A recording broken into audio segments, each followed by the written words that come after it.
è un qualcosa di indescrivibile. Come ho detto prima, è un'emozione infinita,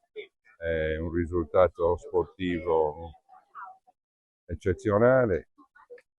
Questo Stefano credo si sia meritato questo risultato perché ha fatto tanti sacrifici sin da quando è dovuto andare via da Oristano a 15 anni per poter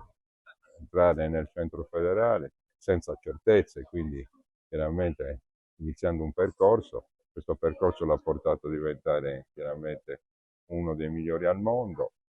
è arrivato quarto a Rio, terzo a Tokyo, quindi la medaglia di bronzo, ora a Parigi la medaglia d'argento, che dire, è un atleta eccezionale, è una persona eccezionale, chiaramente noi siamo felici perché è un esempio per tutti i nostri ragazzi che praticano qualsiasi tipo di disciplina sportiva, perché è veramente una persona dal punto di vista etico, morale, cioè si comporta in una maniera veramente, è una persona genuina, spontanea, semplice, quindi questo non può far sì che dare ancora più lustro alla sua, insomma, al suo risultato. E noi in Sardegna siamo orgogliosi che lui abbia ottenuto questo risultato, siamo felici che sia sardo e non possiamo ora che festeggiarlo con grande affetto perché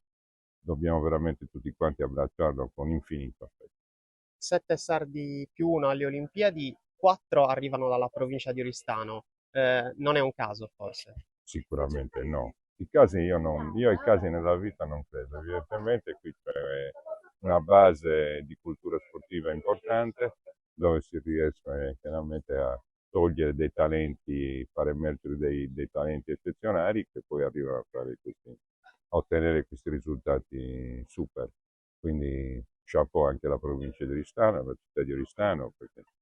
ripeto, avere la fortuna di avere in un piccolo territorio tanti atleti che partecipano in Olimpiadi, voi lo sapete, il record come provincia italiana,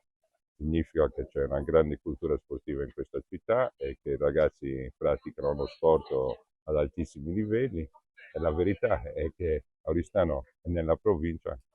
nascono i talenti, perché poi senza il talento non si possono ottenere risultati così eccezionali.